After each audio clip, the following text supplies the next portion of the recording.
Queria só fazer aqui, né, o dever, né, e falar que a palestra que eu vou dar para vocês, ela foi adaptada do curso de Blockchain e Criptomoedas da Universidade de Princeton. Então, se vocês gostarem da palestra hoje, vocês podem ir lá no Coursera, tem um curso lá de mais de 11 horas, ok, de vídeo para vocês assistirem, que vai ter muito mais detalhes. Tem um livro também, né, e se você não gostar da palestra de hoje, vai lá e confere esse mesmo, né, porque pode ser muito melhor o curso lá de Princeton, ok?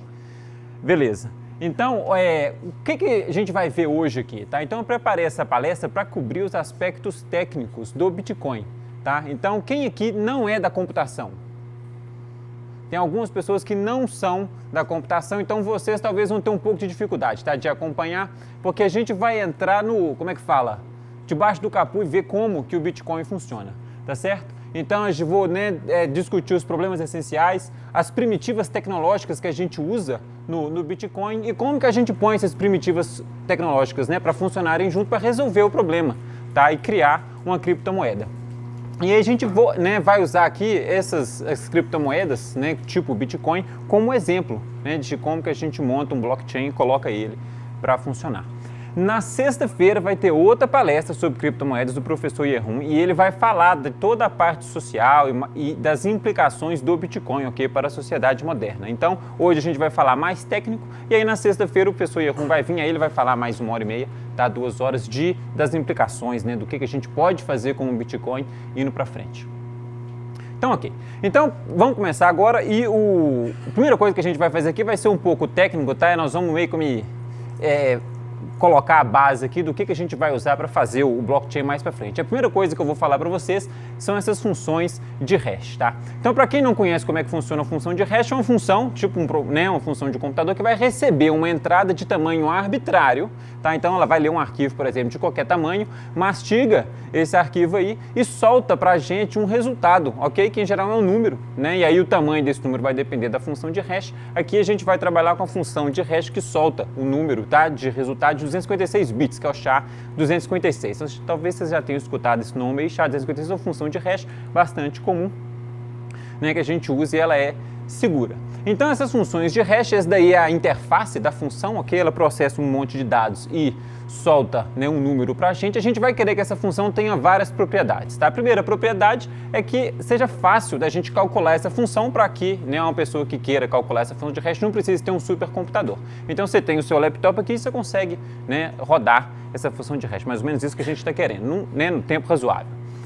A primeira propriedade mais importante que a gente, né, mais interessante que a gente vai querer é que essa função de hash seja livre de colisão, tá? Isso significa que se a gente tem dois dados x e y, ok, dois arquivos, por exemplo, de entrada, é impossível, ninguém consegue achar dois arquivos x e y que são diferentes, que têm o mesmo resultado da função de hash, ok? Então, essa é a primeira propriedade que a gente precisa. Então, de forma gráfica, você tem um arquivo x, você tem um arquivo y, eles são diferentes. Se você rodar a função de hash e sair o mesmo resultado, não funciona, ok? Tem que ser sempre diferente. Então, essa é a primeira propriedade que a gente quer. Só que essa propriedade, se você parar para pensar, ela é impossível de garantir, tá certo? Porque você pode processar um arquivo de tamanho arbitrário, ok? Então, tem, né, uma quantidade absurda aqui, grande de arquivos, e você vai processar esses arquivos, né, na função de hash, ela vai te soltar um resultado lá de tamanho finito, que é 256 bits, ok? Então, existem 2 elevado a 256 bits, 2 elevado a 256 possíveis resultados da função de hash e uma quantidade literalmente infinita, né, de entradas. Então, alguma hora, né, você está espremendo aqui as possíveis entradas, as possíveis saídas, alguma hora vai ter de dar uma colisão, tá joia? E aí a pergunta que a gente pode fazer, tudo bem, então vai ter colisão, mas será que alguém consegue achar essas colisões? Então, em cima, né, dessa dificuldade de encontrar essas colisões que essas funções de hash são construídas. Então, eu vou descrever para vocês um algoritmo para a gente achar essas colisões, tá certo? Tem jeito da gente, né, garantido achar uma colisão. A gente faz o seguinte, você pega entradas, ok? Tipo esses arquivos de entrada aí que a gente calcula a função de hash em cima, e você vai calculando a função de hash para diversos arquivos diferentes, ok? Você vai tentando até você achar dois arquivos que vão dar o mesmo resultado lá. Então, se você fizer o cálculo da função de hash para 2 elevado a 130 entradas diferentes, né? 130 mais ou menos aí próximo da metade de 256, que é o tamanho do nosso resultado. Então, se você rodar isso 2 elevado a 130 vezes, a probabilidade de você achar uma colisão é 99,8%, ok? Então, quer dizer, se a gente achar uma colisão, a função de hash não funciona. Então, imaginem vocês que se alguém quisesse quebrar uma função de hash, basta calcular ela, aquele número de vezes ali, 2 elevado a 130, ok? Então, assim, sempre tem jeito de quebrar, tá certo? O negócio não é prático, tá? Se você juntar toda a capacidade computacional que a gente tem hoje, né, se você começar a tentar calcular essa função de hash lá de quando o Big Bang estourou até hoje, a probabilidade de você ter achado uma colisão é ínfima, assim, é zero, literalmente, ok? E aí o pessoal usa, tá, de vários exemplos, né, para tentar explicar para vocês, né, dar a ideia de quão pequeno que é a probabilidade de a gente achar uma colisão. O que eu gosto é o seguinte, imagina aquela garrafinha de água ali, ó, tá cheia de átomos, ok? Aí lá na física o pessoal tem aqueles modelos probabilísticos de onde que o átomo tá, ok? Porque você não sabe onde é que o átomo tá exatamente, aí você, né, eu tenho uma probabilidade do átomo tá aqui ou do átomo tá aqui, tem sempre, né, aquela distribuiçãozinha ali, e aí, em geral, a garrafinha de água tá ali. Então, do tipo, a probabilidade dessa garrafinha de água tá aqui, qual que é? É zero, a garrafinha de água tá lá, ok? Então, do tipo, a probabilidade de a gente achar uma colisão é a probabilidade da garrafinha de água tá aqui, ó. Ok? Não tá aqui, tá lá. Então, assim, ninguém acha colisão, tá certo? Assim, não tem jeito, tá? Assim, esse número aqui, ó, 2 elevado a 130, é muito grande, é tipo, garrafinha de água tá aqui. Então, é muito difícil. Então, a gente não acha, tá, essas colisões.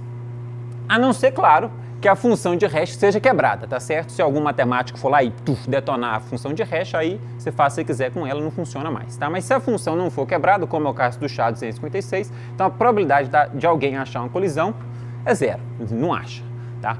Então a conclusão, né, a implicação disso é que a gente pode usar essa função de hash como um sumário, tá certo? Então se você tem dois valores de hash x e y da saída da função, tá certo? Aqui, ó, a saída da função.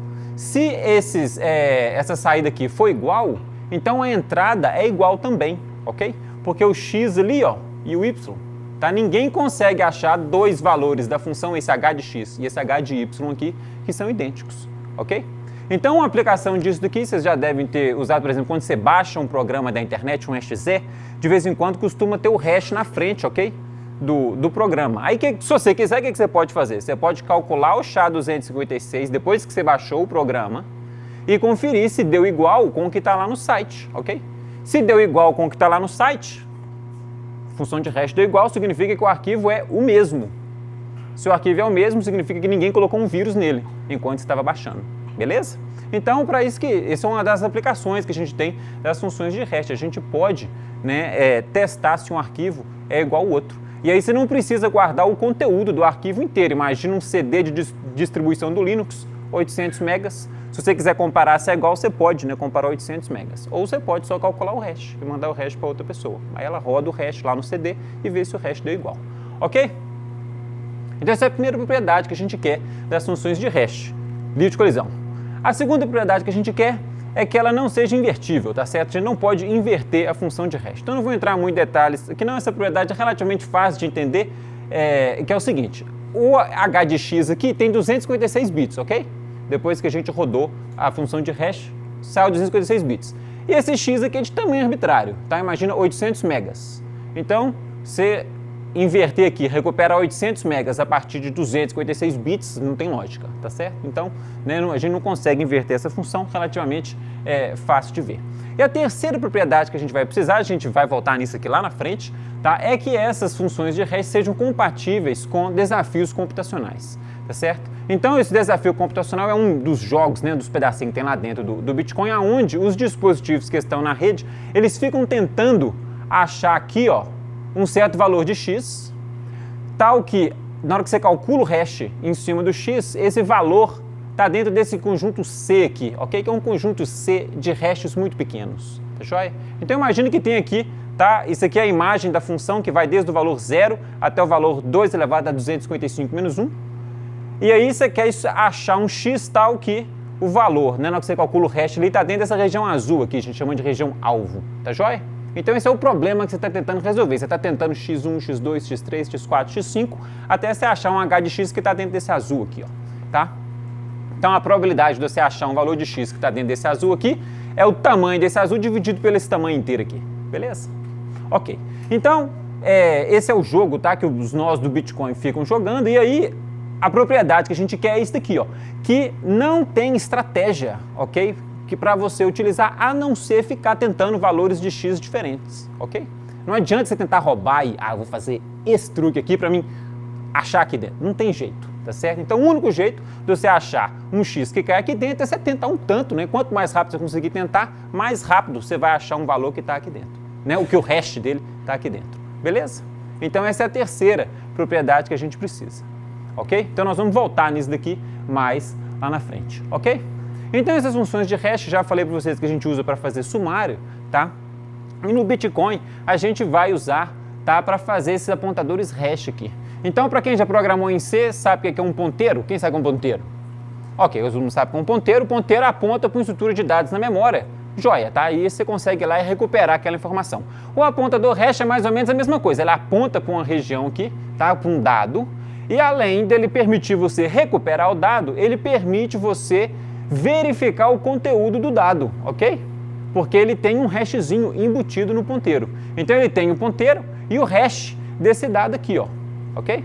Então se eu vir aqui e modificar esse dado, significa que o meu ponteiro aqui vai mudar também, ok? Porque o conteúdo mudou, a função de hash vai mudar a saída dela lá, beleza?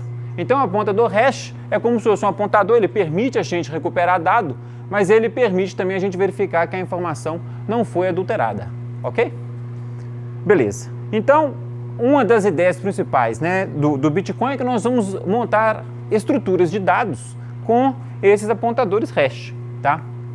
E uma estrutura de dados que a gente pode fazer, a gente chama de log seguro, por exemplo, aonde a gente vai colocando eventos numa lista, tá? Fazer um exemplo aqui, por exemplo, imagina transações bancárias. Toda vez que eu faço uma transação, eu coloco o dado da minha transação aqui, ó, nessa sequência, tá certo? E aí, quando eu faço a minha segunda transação, tá aqui, né, o conteúdo dela, eu coloco um apontador para a transação anterior, ok? Para mim conseguir recuperar todas as transações que eu fiz. Então, faço uma terceira transação, o dado dela está aqui, eu coloco o apontador para a transação anterior, ok? E aí eu só preciso guardar aqui, ó, o ponteiro hash para a última transação que eu fiz, ok? Então, com esse ponteiro hash da última transação que eu fiz, eu consigo recuperar todas as transações anteriores, né? Consigo aqui a última, penúltima, antepenúltima, e aí vai até acabar as transações, tá? E eu consigo também verificar que ninguém modificou essas transações, ok? Isso é impossível você vir aqui e mexer só no pedacinho. Por quê? Se alguém modificar essa transação aqui, ó, tá? Imagina que está querendo apagar, ou mudar o valor, ou mudar o recipiente, tá? Ele vai ter também de modificar aquele ponteiro hash ali, ó, da próxima transação, ok? Porque, né, tá apontando para cá, mudou o dado, tem que mudar o hash. E aí mudou esse dado aqui, agora mudou todo, ó. Então vai ter de modificar aquele apontador hash lá também, ok? Então mudou aqui o dado agora desse bloco e vai então precisar mudar o apontador hash aqui, ó, que está comigo, ok? Só que esse apontador hash aqui ele não consegue mudar, está comigo. É a última transação que eu fiz, esse é o dado que eu estou guardando, né? Imagina que está lá na minha carteira, tá certo? Então esse aqui ele não consegue mudar. Então na hora que eu for acessar esse dado, eu consigo verificar que foi adulterado. Joia? Ok? Então isso daqui, gente, se você chamar isso aqui de bloco, se você chamar isso daqui de cadeia dessas transações aqui, então você já tem aqui um blockchain, tá certo? Isso aqui é o blockchain, tá? Só que esse é o blockchain muito simples, tá? Nós vamos ver aqui o que vem junto, né, pra gente conseguir fazer uma criptomoeda, beleza? Ok. Então a gente monta, tá, essas estruturas de dados aí com os ponteiros hash. Basicamente você consegue fazer qualquer estrutura de dados com o ponteiro hash, tá? Árvore, gráfico, acíclico, a única coisa que não pode ter é ciclo. Se você tiver ciclo, aí você não consegue calcular os hashes, né? Porque um hash vai ficar dependendo do outro e aí não tem jeito. Mas se for acíclico, você consegue fazer qualquer estrutura de dados sem problema. Ok no hash aqui? Beleza, então agora vamos passar para a segunda coisa que a gente precisa antes de entrar mesmo nas criptomoedas, que são as assinaturas digitais, tá? Então, as assinaturas digitais são um mecanismo criptográfico, tá? E a gente quer o seguinte, tá, das assinaturas digitais, a gente quer ser capaz de assinar um documento, tá certo? A gente pode assinar o documento e a gente não quer que as outras pessoas consigam forjar a nossa assinatura, ok? Então, né, eu consigo assinar o documento, vocês conseguem verificar o documento, só que ninguém consegue forjar a minha assinatura, né? Fingir que eu assinei um documento que na realidade eu não assinei. Então é isso que a gente precisa. Então a interface para a gente usar as assinaturas digitais é essa daqui. Tem 3 funções só, ok? É relativamente simples. A primeira coisa é essa função gera chaves aqui, que você pode chamar quantas vezes você quiser, quando você quiser, não tem problema nenhum. Ela vai te retornar aqui uma chave secreta e uma chave pública, ok? A chave secreta fica para você guarda dentro da sua carteira, e a chave pública você pode falar para todo mundo, tá certo? Então a chave secreta você usa para criar assinaturas, por isso que ela é secreta, você não pode passar para ninguém, e a chave pública você usa para verificar assinaturas, tá certo? Então, você pode chamar esse gera-chaves aqui quantas vezes você quiser, você vai ter chave secreta, chave pública você distribui. Aí você pode chamar outra função aqui, assinar a mensagem, né? Você recebe a mensagem, recebe a mensagem, usa a sua chave secreta, chama essa função assinar aqui, é uma função criptográfica, tá certo? E ela vai te gerar aqui a sua assinatura. A assinatura, gente, é como se fosse uma sequência de bits que você anexa a essa mensagem aqui, joia? E aí, quem recebeu a mensagem e essa assinatura pode agora verificar, tá certo? Ela vai usar aqui a mensagem, a assinatura que você gerou antes e essa chave pública aqui, ó, que você passou para ela, ok?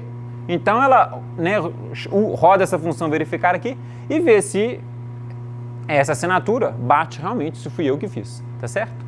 Então esse daqui é o jeito, tá? Que é a interface que a gente usa. Eu vou explicar né, as propriedades que a gente precisa aqui, tem um exemplo mais para frente. Então, olha só, a primeira propriedade que a gente precisa é que o esquema de assinatura digital funcione, tá certo? Se ele não funcionar, aí não serve para nada. Então, a primeira coisa que a gente precisa é que, se você assinar uma mensagem, a mensagem vermelha aqui, com a sua chave secreta, então estou assinando ela aqui.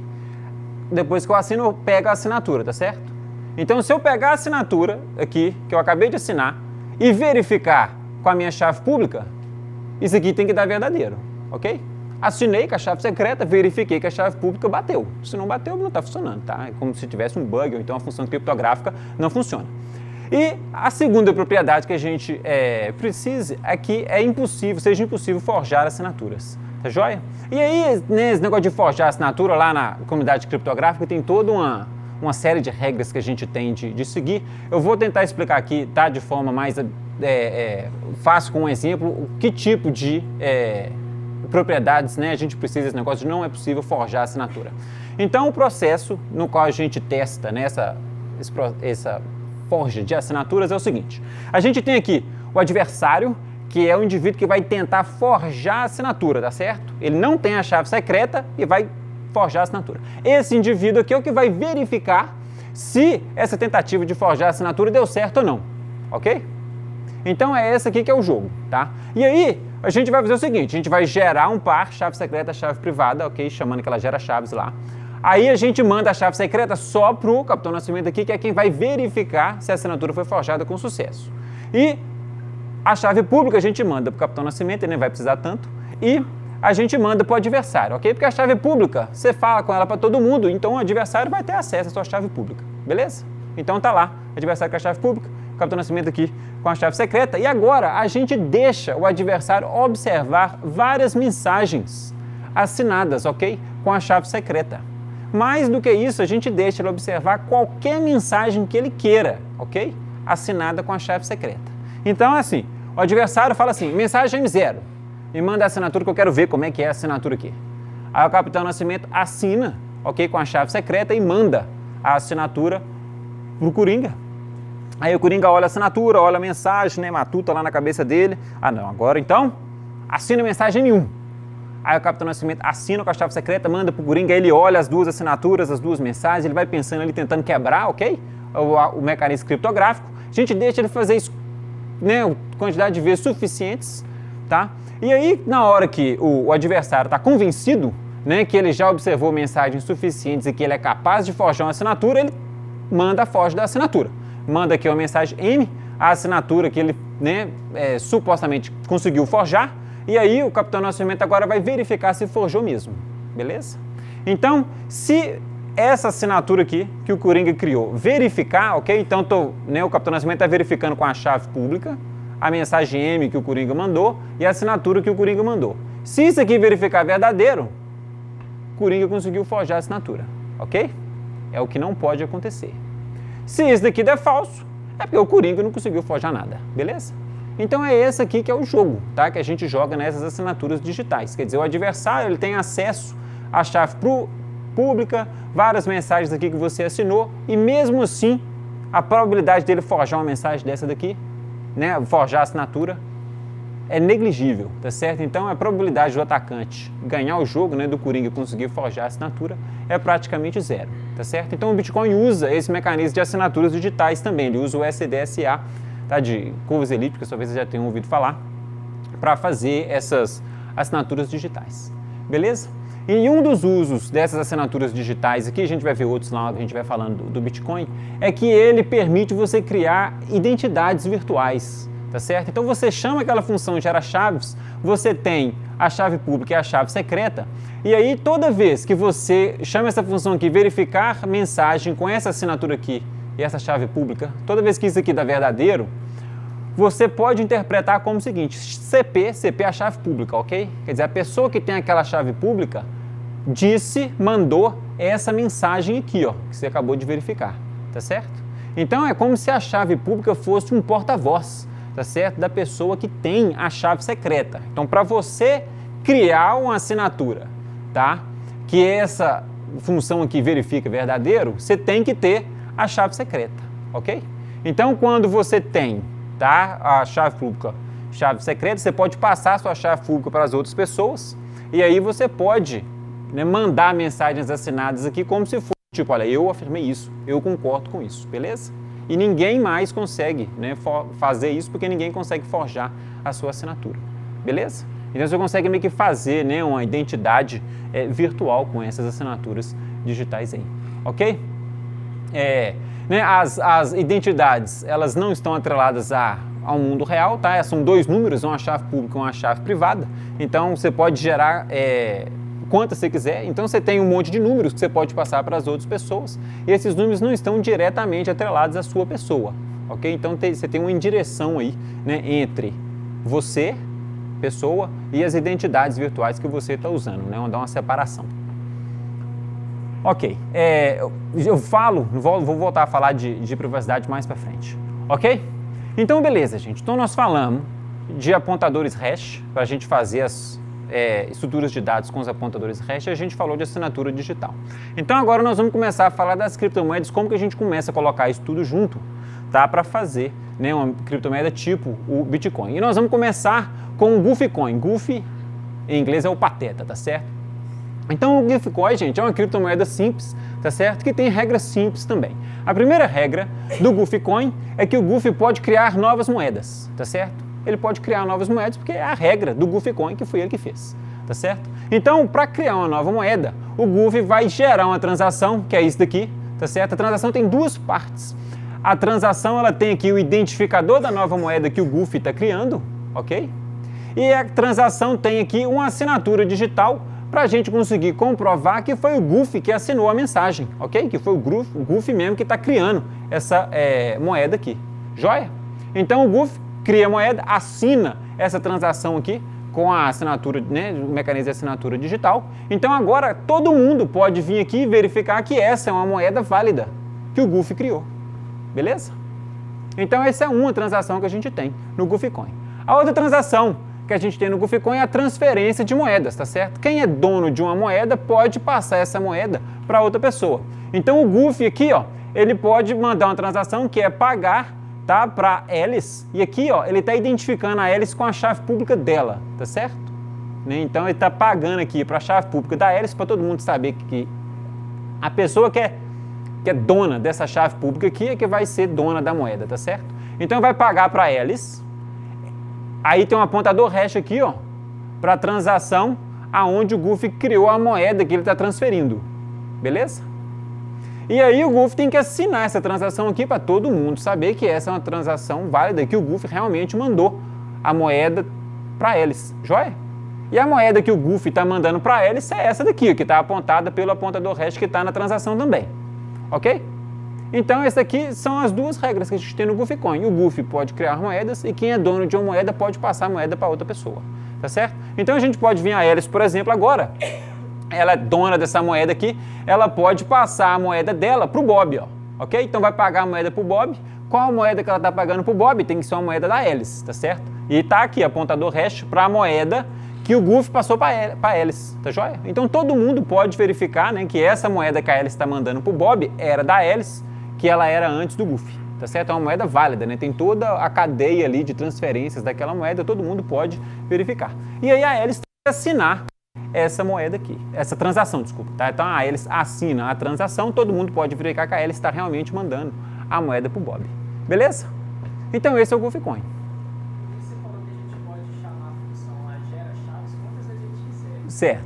Isso significa que eu posso ter mais de uma chave secreta e chave pública? Você pode, a Alice pode ter várias chaves secretas, chaves públicas, sim, não tem problema. No caso, a chave que recebeu a moeda é essa daqui. Imagina que tem CPLs1, CPLs2, CPLs3. Então o Goofy vai mandar a chave para uma dessas aí. E aí, como a Alice é dona, né? Ela sabe as chaves secretas de todas as chaves, todos esses CP 1, 2 e 3, ela pode repassar, assinando, né, com a chave secreta correspondente. Mas tem que ser a dois. Isso.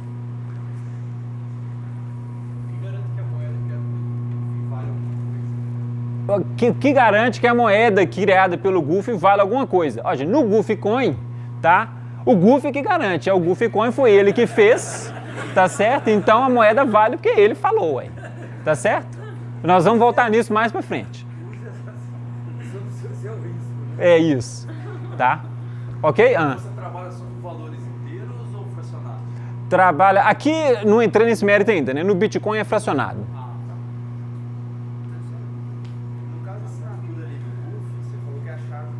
Aqui. Ele assina, tá?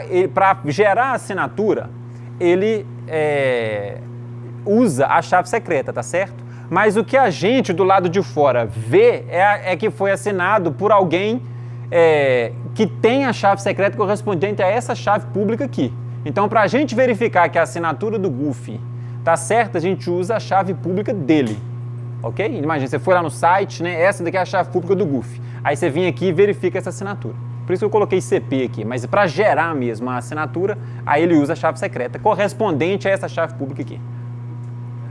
E voltando um pouco para o exemplo anterior do Coringa, por que o Coringa precisa mandar uma mensagem para o Capitão Nascimento se ele tem a chave pública? Porque o Coringa está tentando, voltando aqui no exemplo do Coringa, ele está tentando forjar a assinatura, tá certo? Com a chave pública, você só consegue verificar assinaturas, rodar essa função aqui, ó, com a chave pública. Então, todo mundo consegue rodar isso daqui, isso aqui é tranquilo, ok? O que o Coringa está tentando forjar é a assinatura, é essa função aqui, ó, de assinar, ok? Só que o Coringa não tem a chave secreta, beleza? Isso, ele tem de quebrar o algoritmo, imagine aí, tá? E para ele conseguir gerar uma assinatura correspondente à assinatura que essa função aqui está gerando, sem ter a chave secreta. Então é isso daqui que não tem jeito de fazer. Sem a chave secreta, né? Com a chave secreta é fácil. Ok? Beleza, gente. Então, voltando aqui no Goofy Coin, entendemos como que o Goofy Coin funciona. Só que o Goofy Coin tem um problema, gente. O problema do Goofy Coin é o seguinte, imagina que a Alice agora, tá? Vai fazer uma outra transação, que é essa daqui. Tá? Ela vai pagar pro Chuck uma moeda, tá certo? E aí, qual a moeda que ela tá pagando pro Chuck? Essa daqui, tá? E aí imagina que o Chuck não sabe disso aqui não, ó, tá? O Chuck não tá ciente dessa transação aqui. A Alice mandou pagar aqui a moeda pro Chuck, assinou com a chave dela, tá certo? E agora nós estamos, imagina, nessa situação aqui. Então o Chuck acha que a moeda é dele, ok? Porque realmente aqui, ó, tem uma assinatura da Alice, né, da transação, passando a moeda para o Chuck. Qual moeda? Essa daqui. Essa é uma moeda válida, né? Foi o Goofy que criou, passou ela para a Alice, e agora a Alice passou para o Chuck.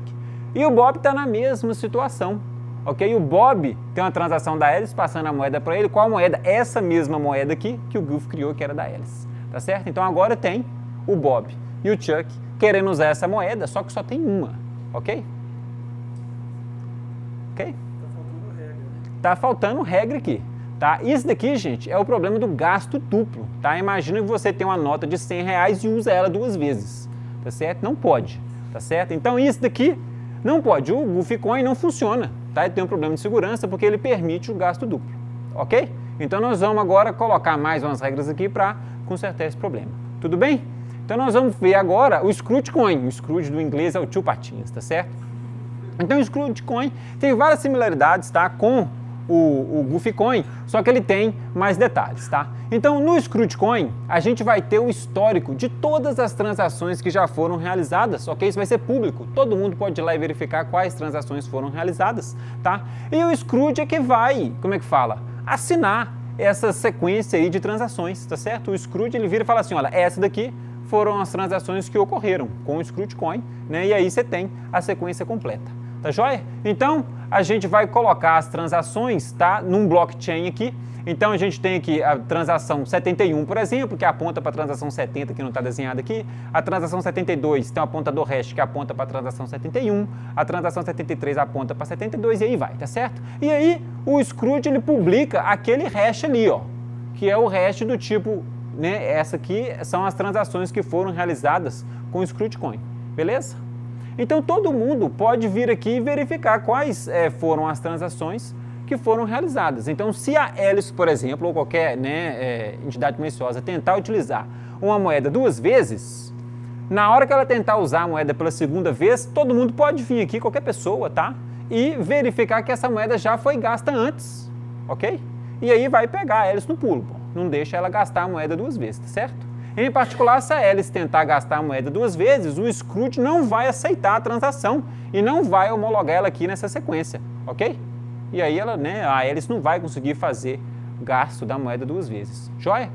Então o Scrooge-Coin resolve o problema do gasto duplo, publicando esse histórico completo aqui e vai, né, ele mesmo falar aqui qual que é o histórico correto, né, publicando esse apontador hash aqui, beleza? Então, esse aqui é o jeito, né, no qual o Scrooge-Coin resolve o gasto duplo.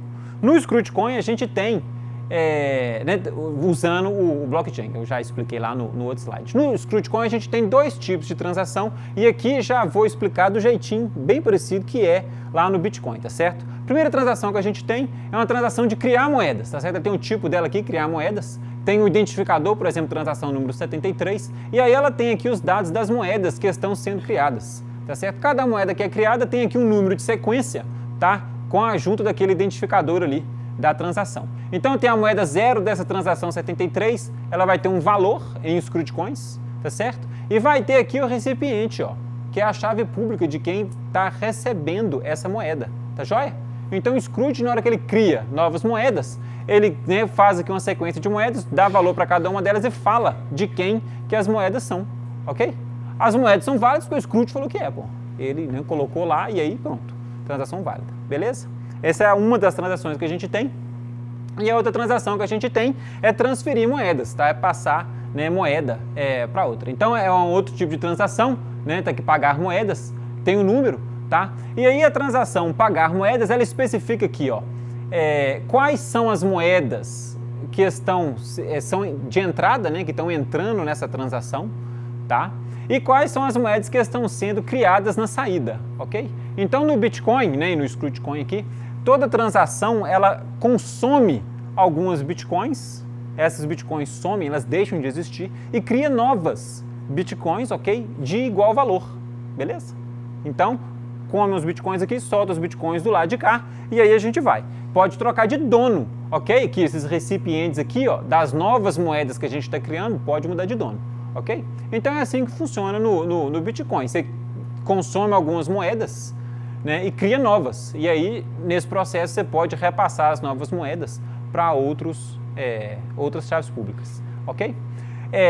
Para essa transação aqui ser válida, a gente tem que satisfazer várias regras. São aquelas 4 regras do lado de lá. Primeiro, as moedas que a gente está gastando tem que ser válidas, ok? Sim, tem que ter sido criada pelo Scrooge, tem, né, de quem está gastando tem que ter recebido essa moeda antes, essa moeda não pode ter sido gasta antes, então a moeda tem que ser válida, não pode ter sido gasta antes, o valor gasto tem que ser igual ao valor recebido, tá certo? Então, se você está consumindo aqui moedas no valor de 50, por exemplo, você não pode criar moedas aqui na saída de valor 51, ok? Não pode brotar dinheiro. Então você só pode criar aqui saída do mesmo valor, tá certo? No Bitcoin, você pode até fazer aqui uma transação com um valor inferior ao que você consumiu aqui, ó, tá certo? Mas aí a sobra, né, alguém fica com ela, tá certo? Então o valor não some, né? Alguém vai lá e pega a sobra para ele, como se fosse uma gorjeta, tá? Então nós vamos falar mais disso para frente. Mas então o valor gasto tem que ser igual ao valor recebido, tá? E todo mundo cujas moedas estão sendo consumidas nessa transação tende a assinar a transação aqui, tá certo? Então se você é dono de uma moeda, por exemplo, não posso criar uma transação aqui consumindo a sua moeda sem você ter assinado, tá certo? Você tem que querer gastar a moeda para ela entrar na transação ali. Então, se todas essas regras aqui forem atendidas, essa é uma transação válida, o Scrooge coloca ela no blockchain, tá certo? E aí ela entra lá no histórico de transações válidas. Joia? É assim que funciona o Scrooge Coin. Beleza? Ok? Qual que é o problema do Scrooge Coin?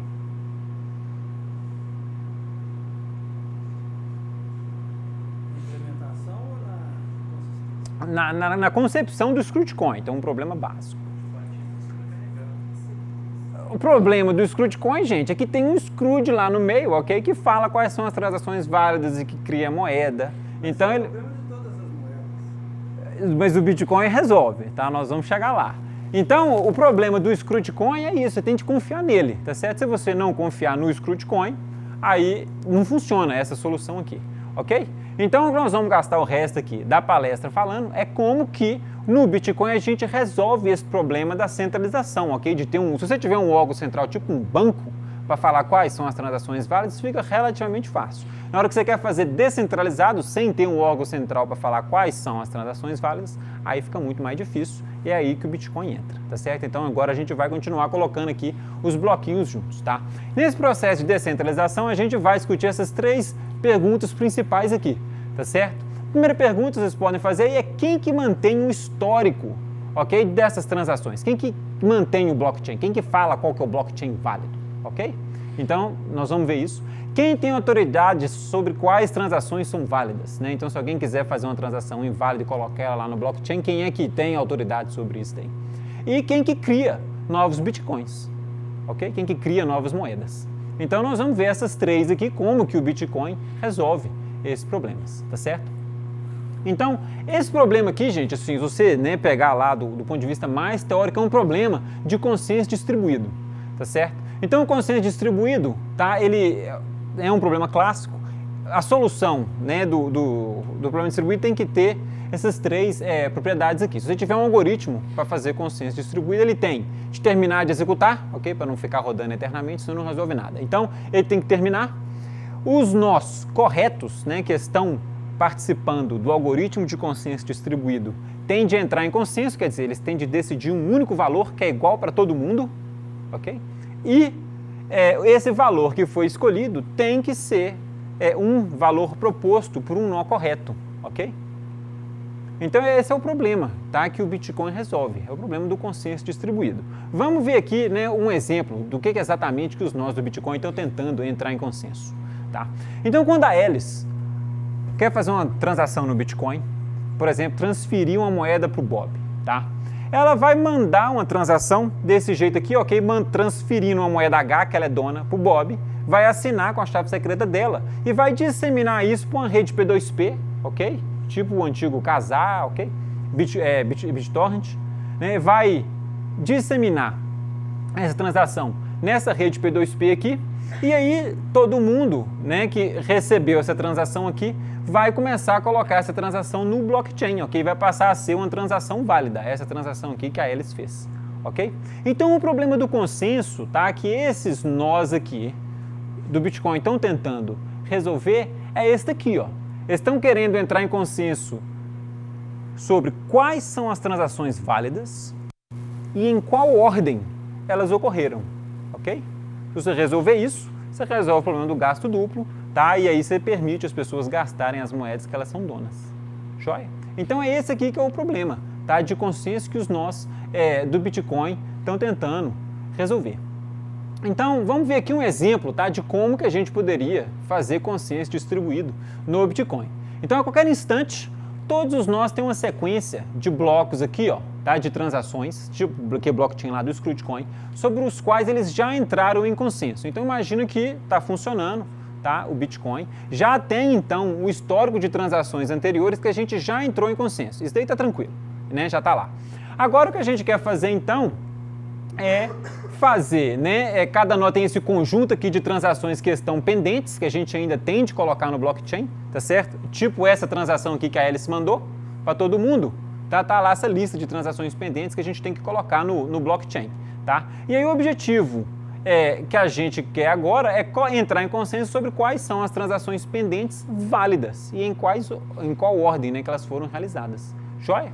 Então imagina que a gente tem as transações que a gente já entrou em consenso, a gente tem as transações aqui pendentes, e aí o que a gente quer fazer a cada rodada, digamos assim, é escolher, né, as novas transações válidas para a gente ir crescendo essa sequência aqui, ó, tá, do blockchain. Joia? Então vamos ver aqui graficamente. A gente tem aqui uma sequência, tá, de blocos que a gente já entrou em consenso. Tá? Então isso aqui tem aquela setinha, né, que aponta para o bloco anterior, que aponta para o bloco anterior. E aí a gente tem vários nós aqui do Bitcoin que estão tentando entrar em consenso sobre qual vai ser o próximo bloco aqui, ó, o quarto, tá certo? E aí esse nó vai, né, tem um bloco aqui que ele está querendo adicionar, esse nó tem outro bloco e esse nó aqui tem outro bloco. Então um jeito de resolver o problema de consenso distribuído do Bitcoin seria esses três dispositivos rodam um algoritmo de consenso distribuído, tá certo? Eles vão escolher um bloco proposto por um desses três nós aqui. Esse bloco escolhido, sei lá, o verde, por exemplo, vai entrar aqui no blockchain e vai fazer parte, ok, dessa sequência. Então essas aqui são as novas transações válidas, ok, que a gente entrou em consenso e adicionou no blockchain. As transações que não entraram nesse bloco aqui continuam pendentes e vão entrar num bloco futuro, ok? Então, né, mais para frente elas entram aqui no quinto, ó. Não tem problema não. Joia? E aí esse bloco que entrou aqui, ó, esse verdinho, pode ter sido proposto por qualquer um desses nós aqui. Pode ser o único nó que propôs o bloco verde, tá certo? Se todo mundo entrar em consenso que o bloco verde é o que tem que entrar no blockchain, problema resolvido. Coloca ele lá. Joia? Então é isso que a gente quer fazer, tá? A gente quer escolher um bloco, colocar ele aqui no blockchain e sair crescendo isso daqui, ó, pra gente ir permitindo pessoas irem fazendo novas transações, ok? O problema, gente, é que consenso distribuído é muito difícil. Tá? Então os nós podem falhar, os nós podem ser maliciosos, aqui pode ter um cara lá no meio que está só tentando avacalhar, roubar as moedas para ele aqui, ó. Sei lá, esse vermelho aqui, por exemplo, está só detonando, tá certo? Então tem, né, o nó pode falhar, o nó pode ser malicioso, a rede ela é imperfeita, então pode ter falha na internet, tem um cara lá que está com conexão ruim, tem um cara que ficou desconectado, tem o problema da latência, então são vários problemas que somam aqui. Em particular, esse problema da latência de rede, né? Então vamos supor, eu mando um dado para você, você manda para ela, manda para ele, até chegar naquele cara lá atrás vai demorar um tempão, tá? Então esse problema da latência aqui complica, tá, o algoritmo de consenso porque não existe uma noção global de tempo, ok? Os eventos, você não consegue ordená-los, tá certo? Então, se eu e ele aqui estamos tentando discutir, tá, qual evento que ocorreu primeiro, né? Quem que manda, qual que é a primeira transação? A gente não vai conseguir concordar, porque não tem essa noção global de tempo, tá certo? Ele lá pode achar que a transação A veio antes, eu posso achar que a transação B veio antes, e aí você não tem noção de tempo, fica muito mais difícil fazer o algoritmo, tá, de consenso distribuído. Em particular, esse consenso distribuído já foi estudado há décadas, não vou ficar entrando muito detalhe aqui não, tá? A maior motivação que a gente tem para estudar consenso distribuído é dependabilidade de sistemas, tá? Tipo banco de dados.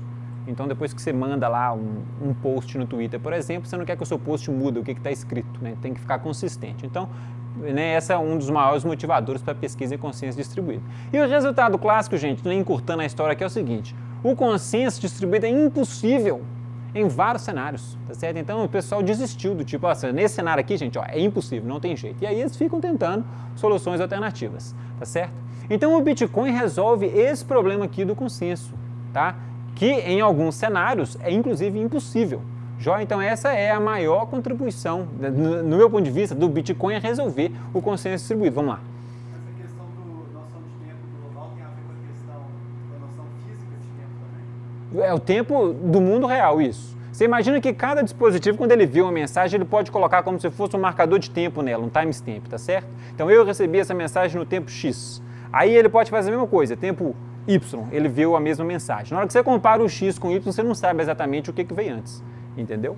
Né? Assim, você pode tentar sincronizar o relógio, tá, dos computadores, mas aí sincronização de relógio é o mesmo problema. Oi? Você está dizendo que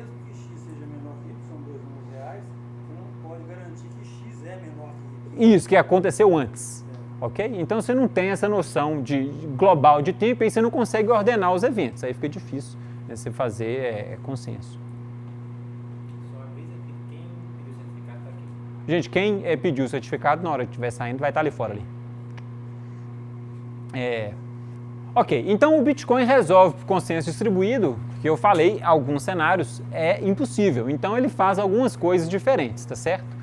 Então a primeira coisa que o Bitcoin faz diferente, gente, é ele prover incentivos para os nós funcionarem corretamente, tá? Então, se você está rodando um nó Bitcoin, o que você quer fazer é seguir o protocolo, funcionar direitinho, para você ser recompensado, ok? Se você tentar agir maliciosamente, você só vai se prejudicar, tá certo? Então ele dá incentivos para os nós funcionarem corretamente, o que facilita o algoritmo, o problema, tá, de entrar em consenso, tá?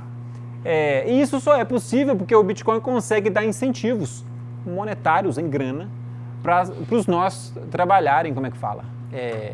Corretamente, né? Se você não conseguir convencer a pessoa a trabalhar corretamente, aí não vai funcionar. Mas como o Bitcoin é uma moeda, tem valor, você consegue meio que pagar a pessoa, literalmente, para ela funcionar corretamente. E a segunda coisa que o Bitcoin faz para, né, resolver o problema do consenso é trabalhar, tá, probabilisticamente. Ele aceita a aleatoriedade. Então, os algoritmos de consenso distribuído, esses impossíveis aí, eles tentam entrar em consenso agora, tá certo? Nós vamos todo mundo aqui entrar em consenso, pá! E aí nós vamos escolher, né, um bloco para estender o blockchain. No Bitcoin não é assim. No Bitcoin, a gente não escolhe o bloco agora, pá, definitivamente. A gente vai propondo um bloco, tá? Aí outra pessoa propõe outro bloco, terceira pessoa propõe um terceiro bloco, e aí mais para frente a gente vai todo mundo meio que se convencendo qual que é o blockchain correto, né? O blockchain com as transações. É probabilístico, tá certo? Então a gente fica meio que todo mundo concordando que esse blockchain aqui, essas transações, que são as transações válidas.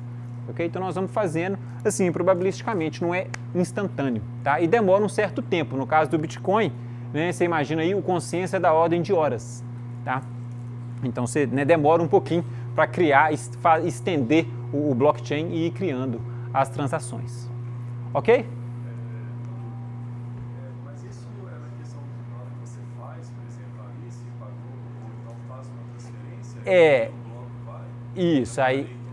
Isso, exatamente. Eu vou dar um exemplo disso aí mais para frente e vai ficar claro por que demora. É porque se chegar num ponto da gente realizar um pagamento utilizando o Bitcoin, demorar 1 hora. Isso. Mas é o que acontece, tá? Então, exatamente assim, na hora que a gente chegar mais para frente, você vai entender exatamente como é que funciona e aí a gente pode, inclusive, discutir alternativas a ter de ficar esperando 1 hora. Mas um jeito correto é você esperar aqui essa 1 hora para ver a sua transação lá, porque demora até o consenso ocorrer. Então, se você está querendo, sei lá, comprar uma pizza, você não quer ficar esperando 1 hora até a transação, depois mais 1 hora para a pizza chegar, você vai ficar com fome lá. Então, você vai... A gente pode arrumar alguma solução alternativa, tá? Mas, assim, o consenso propriamente dito, ele demora para ocorrer. Na hora que eu explicar lá na frente com exemplo, a gente volta. Mais alguma pergunta aqui? Ok. Então, gente, o Bitcoin ele resolve, tá, o problema do consenso distribuído num cenário onde os nós não têm identificadores, tá? Então, por que assim, se a gente pudesse ter identificadores para os nós, né, do tipo, imagina que você fosse dar um CPF para cada dispositivo que está lá na rede e aí, né, o dispositivo não consegue falsificar o CPF dele, você sabe exatamente quem que está falando o quê, se uma pessoa foi maliciosa, você consegue ir atrás dela depois, né, você sabe quantos dispositivos estão na rede, então fica muito mais fácil quando o dispositivo tem identificador. Só que no Bitcoin, a gente não usa isso porque os identificadores são aquelas assinaturas digitais e eu posso criar quantas identidades virtuais eu quiser, só chamando que ele gera chaves lá, tá certo? Então, se eu quiser gerar 100 chaves públicas, né, 100 pares, chaves públicas, chave secreta, eu posso, nada me impede, tá joia? Então, no Bitcoin tem essa dificuldade adicional de não ter identificador. Os dispositivos não têm identificador. Você pode criar quantas chaves públicas e privadas você quiser. Pessoas que estão querendo atacar o sistema podem fazer exatamente isso, criar um monte de identidade falsa tá, para ficar pedindo, né, benefício, ou tentar gerar bloco, ou tentar fazer alguma coisa no sistema com essas identidades falsas aí, tá certo? Isso chama ataque síbil, é um negócio meio clássico, tá? Então, no Bitcoin, a gente simplesmente não tem essa identidade centralizadora que faz os identificadores. Os dispositivos podem fazer quantas identidades quiserem, e aí nós vamos contornar esse ataque aqui, tá, dos agentes maliciosos criando identidades falsas, tá? Então, o jeito, tá, que nós vamos fazer é escolher um dispositivo aleatoriamente, tá? Então, eu vou explicar aqui, meio que magicamente, tá? E aí, daqui a pouco, na segunda parte, eu explico exatamente como que a mágica funciona, tá certo? Então, nós vamos supor um mecanismo mágico, tá, que vai escolher um nó aleatoriamente, tá? E esse mecanismo, ele escolhe esse nó aleatoriamente, ele tem aqui uma certa inteligência, que ele não deixa essas identidades falsas melhorarem a chance, ok, do atacante ser premiado, digamos assim, tá certo? Então imagina uma loteria, tá? Então a gente tem uma loteria, se você está querendo jogar na Mega Sena acumulado, o que você tem que fazer, tem que ir na lotérica e comprar, pagar, fazer o jogo, né? Você paga e recebe o ticket, tá certo? Então o que está concorrendo para ganhar a loteria é o ticket, não é você. Se você passar o ticket para outra pessoa e aquele ticket ganhar, a outra pessoa leva o dinheiro, certo? Então é o ticket, né, que vale na hora de ganhar a loteria. Se você quiser aumentar as suas chances de ganhar na loteria, você tem de fazer mais jogos, ok? Você vai lá na lotérica, vai pagar mais, vai fazer mais jogos e aumenta a sua chance de ganhar na loteria. Então no Bitcoin é mais ou menos isso, tá? Se você chegar lá na loteria e falar, minha família tem 100 pessoas, você não vai ajudar você a ganhar na loteria, tá certo? O que conta é o tanto de jogo que você fez. Então é mais ou menos isso que vai acontecer aqui. Então a gente identifica, né, os dispositivos não pela identidade deles, ok? Não é quem jogou, tá, que é importante. É o jogo e a quantidade de jogos que a pessoa fez, ok? Então o que você tem que guardar é o bilhetinho do jogo ali, né, da loteria ou da rifa, por exemplo, tá? E aí a gente escolhe aleatoriamente uma ficha, né, um jogo para ganhar a Mega Sena, ok? Então você escolhe aleatório, né? Sorteou, uma pessoa que tem aquele jogo ali ganhou e aí ela vai propor um bloco, tá certo? No Bitcoin, tá? Então a gente tem esse mecanismo de escolha aleatória aí de dispositivos. E aí o Bitcoin vai funcionar assim, a cada rodada, ok, do algoritmo do Bitcoin, um nó é escolhido aleatoriamente nesse mecanismo aí de sorteio, tá?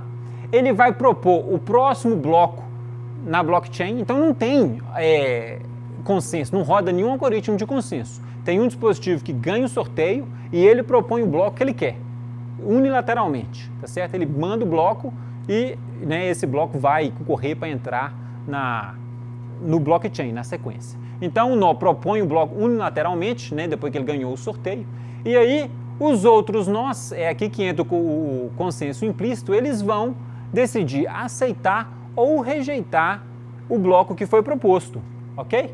Então o dispositivo propôs o bloco unilateralmente, vamos supor que tem uma transação inválida, tá certo? Ele está transferindo lá um montão de moeda que não existe para ele. Esse bloco não vai ser, como é que fala? Esse não vai entrar aqui no outro bloco, porque ele vai ser, não vai entrar no blockchain, porque ele vai ser rejeitado pelos outros nós da rede, ok? Então, se você propor um bloco inválido, ele vai sair fora, porque os outros dispositivos aqui não vão aceitar esse bloco, ok? Então, esse aceite ou não aceite aqui do bloco que você propôs, funciona assim, você vai propor um bloco. Aí, na próxima rodada, outro dispositivo vai ser sorteado para mandar o bloco dele, tá certo? Então, na hora que o outro dispositivo que foi sorteado depois de você for estender o bloco, né, criar o bloco dele, ele pode escolher estender o seu bloco ou o bloco anterior ao seu. Se ele aceitar o seu bloco, ele vai estender o seu bloco. Se ele não aceitar o seu bloco, porque tem uma transação inválida, por exemplo, ele vai estender o bloco anterior e vai deixar o seu lá, como é que eu falo? Sobrando, né? Assim, vai criar outro bloco, ok? Então, os outros dispositivos, quando eles são sorteados, eles podem escolher aqui, estender o seu bloco ou ignorar o seu bloco e estender a partir do bloco anterior, ok? E aí a gente usa, né, aquele negócio do blockchain com o hash do bloco anterior para ir fazendo aquela cadeia, tá joia? Então no algoritmo do Bitcoin funciona desse jeito aí, tá? as novas transações, né? Quando a Alice está querendo mandar uma moeda para o Bob, por exemplo, ela faz um broadcast e manda essa transação para todo mundo na rede, ok? A Alice mandou para todo mundo está sabendo já que a Alice quer mandar agora, né? Criou essa transação para mandar moedas para o Bob. Aí cada nó da rede coleta essas transações, vai juntando aquelas transações pendentes, tá certo? E aí ele coloca essas transações num bloco, tá? E aí ele espera ser sorteado, tá? Quando ele for sorteado, ele nem escolhe dentre as transações pendentes qual que ele vai colocar no bloco dele. Então a cada rodada, um nó aleatório aqui é sorteado e vai transmitir o seu bloco. Ele propõe um bloco com as transações aqui, ó, pendentes, ok? Que ele observou. Joia? Aí os outros nós aqui, eles vão aceitar o bloco se todas as transações forem válidas, e se as transações forem inválidas, eles vão ignorar o bloco, tá certo? Né? E aí eles expressam essa aceitação ou rejeição do bloco que foi proposto aqui, se eles incluírem o bloco ou não no próximo bloco que eles criarem, tá joia? Então vai crescendo o blockchain desse jeito, em rodadas, um nó é sorteado, ele cria o bloco dele, e aí esses blocos, né, vão sendo a cadeia, né, o blockchain vai sendo estendido a cada rodada, tá certo?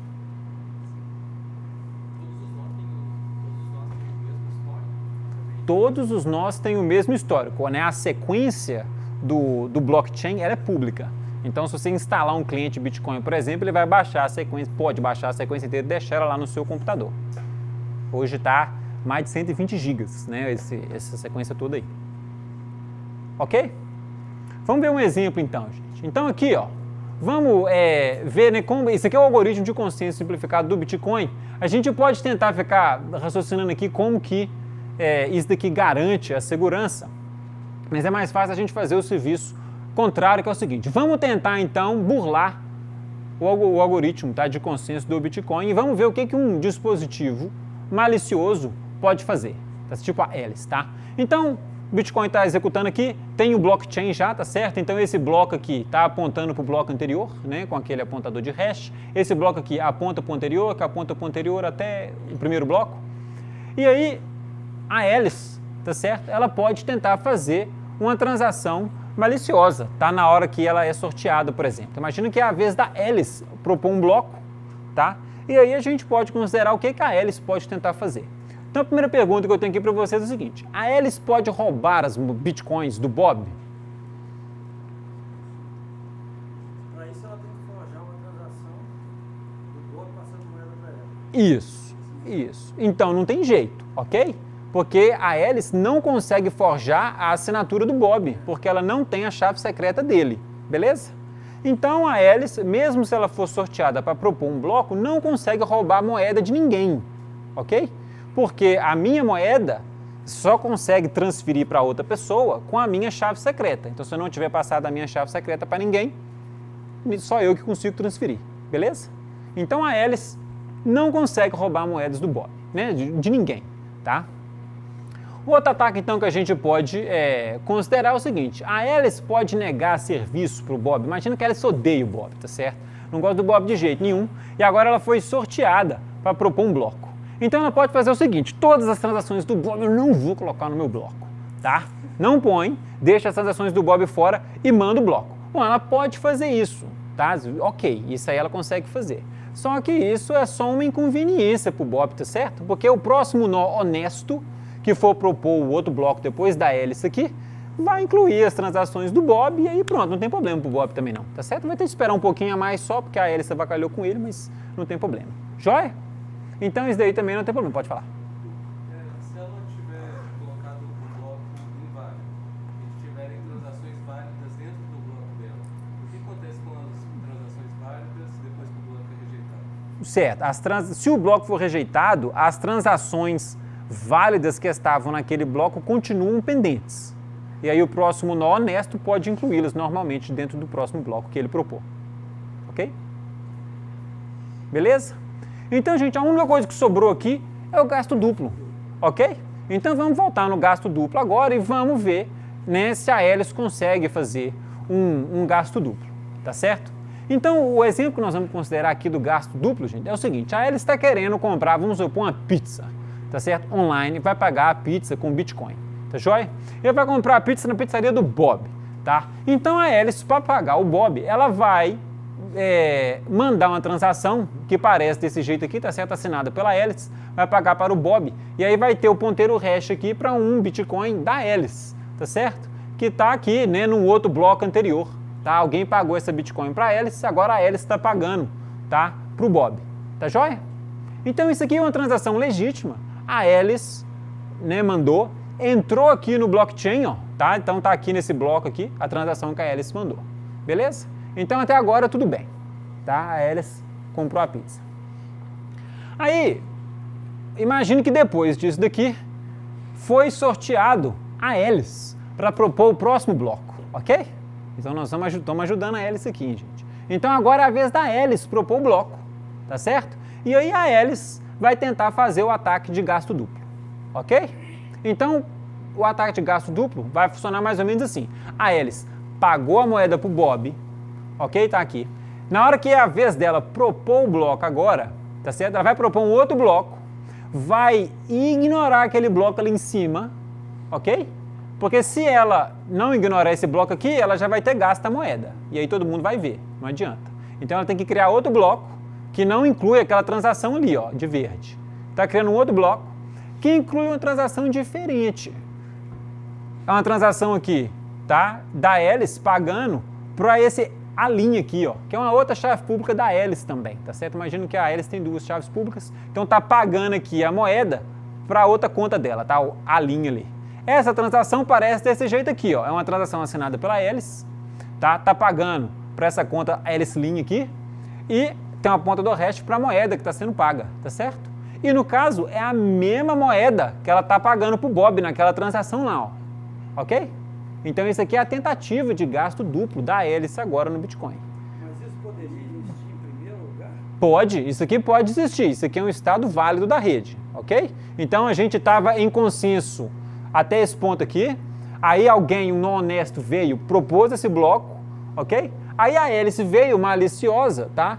Ela, né, decidiu não considerar esse bloco aqui, vai considerar o bloco anterior, ok? Então agora, né, tá desse jeito aqui.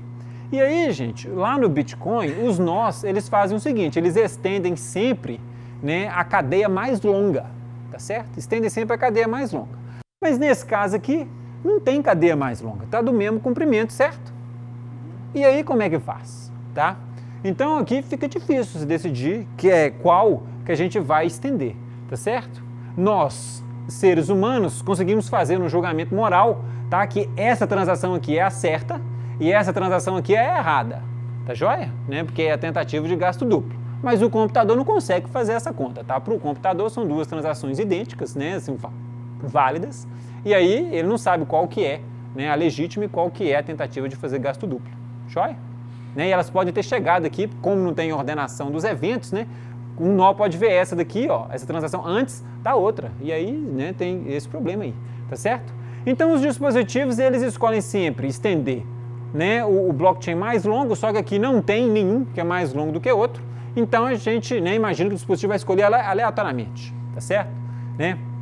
Ou a Alice pode pagar um outro nó para estender o bloco dela aqui, então assim, tem várias coisas que podem acontecer, né, para esse bloco aqui ser estendido. Então, para fins do nosso exemplo aqui, vamos considerar que o bloco da Alice foi escolhido para ser estendido, tá certo? Então veio outro, né, nó honesto, ele foi sorteado, tá, para criar um bloco, criou esse bloco aqui e ele escolheu estender o bloco da Alice, ok? Que tem a transação do gasto duplo aqui, ó, ok? Aí pode vir um terceiro nó, ok? Legítimo também. E agora, esse terceiro nó legítimo, ele tem uma chance muito maior de estender essa cadeia aqui, ó, porque essa cadeia agora é mais longa do que a outra, certo? Então, essa cadeia aqui agora vai ganhar, ó, e aí vai ficar longa, longa, longa, longa, vai lá na parede lá, e aí, esse blockchain aqui, que vai ser o legítimo, digamos assim, certo? O válido, e esse blockchain que estava aqui em cima, com a transação verde do Bob, ele chama bloco órfão, tá certo? Ele foi ignorado, ele não entrou no blockchain definitivo. Então esse negócio aqui é como se ele nunca tivesse existido, tá certo? Ele existiu momentaneamente, mas como ele não entrou na cadeia definitiva, que está todo mundo estendendo, tá certo? Então, essas aqui serão as transações válidas. E essa transação do Bob que estava ali em cima, ó, não é válida. Não entrou no blockchain. Ok? Essa aqui que é válida. Beleza? Então, isso daqui, gente, é que constitui, tá certo, um ataque de gasto duplo no Bitcoin. Ok? Isso é possível.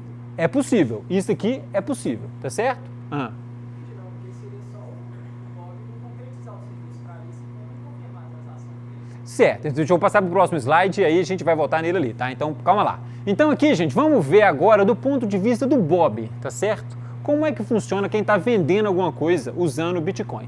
Então, isso daqui é o blockchain, que a gente já entrou em consenso, tá certo? E aí a Alice entrou no site online lá da pizzaria do Bob, vai comprar uma pizza, tá joia? Aí, a Alice manda, tá? Aquela transação, né, faz o broadcast para todo mundo que está na rede, que ela quer pagar a pizza pro Bob. Tá joia? Assinou com a chave dela e agora tá lá. Então tá todo mundo sabendo, né, que tem essa transação pendente aí da Alice. A Alice só fez o broadcast, tá certo? Inclusive o Bob pode receber esse broadcast aí, tá joia? Então, gente, você imagina, o Bob, ele já pode decidir entregar a pizza para Alice agora. É um negócio mais, assim, agressivo que a gente estava fazendo antes, tá certo? Assim, né, tá correndo risco. Então ele viu o broadcast da Alice, né, que ela está querendo pagar o Bob, e aí ele viu aqui a transação, tá? E já pode mandar a pizza para Alice. Isso aí a gente chama uma transação com 0 confirmações, ela não tem nenhuma confirmação ainda no blockchain, tá certo? Não entrou no blockchain, tá? A transação tá lá. A Alice pode mandar várias outras transações fazendo gasto duplo dessa moeda aí, tá joia? Ela só fez um broadcast. Então, tá aqui, tá? 0 transações é uma possibilidade, o Bob pode mandar a pizza para Alice já. Ou o Bob pode esperar, ok? Ele não pode mandar o Bitcoin que ele recebeu ainda. Certo, ele ainda não pode gastar o Bitcoin que ele recebeu. Então, o Bob, para não correr o risco da Alice fazer gasto duplo, ele pode esperar a transação entrar no blockchain, tá certo? Aí na hora que ele vê que teve um bloco com a transação dele, ele já fica assim, não, beleza, né? Parece que o Bitcoin vai ser meu mesmo, tá? Aí, o Bob agora já pode, dependendo, mandar a pizza para Alice, tá certo? Se o Bob for um cara mais precavido, ele pode esperar mais, tá? Para evitar, por exemplo, a Alice tentar fazer o double spending, né? O gasto duplo que a gente viu no slide anterior, joia? Então, o Bob, ele pode esperar 2 transações, 2 confirmações, 3 confirmações, quantas ele quiser, tá certo? E aí depois que ele vê aqui um blockchain, vamos supor, com 3 confirmações da transação dele, 1, 2, 3 confirmações aqui. Aí agora ele já tem muito mais segurança que essa transação aqui, ó, vai entrar no blockchain e vai ser válida. E aí os bitcoins vão ser dele, ok? Então ele vai ficando cada vez mais convencido à medida que isso aqui vai aumentando, ó, ok? Se 3 não for suficiente, ele pode esperar mais. Em geral, se você quiser ficar relativamente seguro, tá? Você espera 6 vezes aqui, tá? Então, no caso, né, alguém está vendendo coisas com o Bitcoin, se for uma pizza, sei lá, R$30, 6 confirmações aqui demora 1 hora. Você não vai ficar esperando 1 hora, tá certo? É ele ali que estava falando. Então, tem esse negócio, quando você está vendendo coisas de pequeno valor, você pode fazer 1 confirmação, 0 confirmações aqui, tá certo? E, agora, se você estiver vendendo, por exemplo, sei lá, um carro, tá? Aí você vai esperar 1 hora, pô, ok? Você espera aquele monte de confirmações ali, beleza? Então é assim que funciona. Você tem de ficar esperando. Ele ficar com garantia, por exemplo, de pagamento para quem está vendendo. Aí fica garantia para quem está comprando para Não tem, no caso tem que. Você vai comprar a pizzaria numa pizzaria que, né, você tem confiança que ela vai te entregar a pizza, certo? No carro é mais complicado. O Yerhun vai discutir aqui, como é que fala, a posse virtual, tá certo? No caso do carro, tem uma viagem muito louca que você pode fazer, que é o seguinte, o carro, ele pode consultar o Bitcoin aqui, ó, para ver quem que é o dono dele, ok? E aí, você chega no carro, você põe a sua chave secreta lá e ele liga, entendeu? Então, mas você imagina que você tem um carro inteligente, tá certo? Que ele calcula quem que é o dono dele usando, né, o blockchain aqui, tá joia? Aí você não tem... A pessoa pode até não te dar acesso físico ao carro, só que ela também não vai conseguir usar o carro mais, porque só quem tem a sua chave secreta que vai conseguir usar. Mas o Yerhun vai falar mais disso daí, tá? Então, o que acontece no caso de quem está vendendo é que ele espera essas confirmações aqui, tá certo? Imagine só, depois dessas 3 confirmações aqui, gente, tá? A chance da transação do Bob não entrar no blockchain é muito pequena, tá? Porque para essa transação aqui entrar no blockchain e essa daqui não entrar, tem que vir outros 2 nós, estender esse bloco aqui, depois estender esse bloco aqui de novo, e depois um terceiro e estender de novo, pô. Ok? Então, assim, tem que dar muito azar ao Bob, ué. Tá joia? Então, e isso daqui demora tempo, né? Então, dá tempo da rede comunicar o dado, ficar passando para frente. Então, assim, a probabilidade desse bloco aqui ganhar, né, entrar no blockchain, aqui, né, ganhar a corrida, desse aqui de cima, vai diminuindo drasticamente à medida que essa cadeia aqui vai ficando mais longa, tá certo? Então, é só você esperar que aí você vai ter lá uma certa garantia, né, que a sua transação entrou no blockchain. Deixa a menina da querendo perguntar, pode falar. Não dá pra fazer o cálculo. Oi? Não dá pra levantar no cálculo. Certo. O tempo de confirmação, para 6 confirmações, aumenta conforme tem mais nós e mais bitcoins criados? Não, o tempo de confirmação, cada bloco no Bitcoin é gerado a cada 10 minutos na média. Na média é 10 minutos para gerar um bloco. Então, se você quer 6 confirmações, você vai esperar na média em torno de 1 hora. É definido pelo protocolo, tá? Então, quando o tal do Satoshi Nakamoto lá propôs o Bitcoin, ele falou que a rodada ia ser de 10 minutos. Tem gente que está querendo diminuir, ok? A duração da rodada para 5 minutos, por exemplo, do Bitcoin. Para você ter mais rodadas, para você conseguir colocar mais bloco e mais transações, ok? Por segundo. Então, assim, isso aí é parte do protocolo. 10 minutos está lá hard-coded. Então por que você está falando que é média? É porque varia, tá certo? Porque esse sorteio, eu vou falar do processo de sorteio, né, do dispositivo que propõe o bloco, daqui a pouquinho, aí vai ficar claro por que varia. Mas na média é de 10 minutos.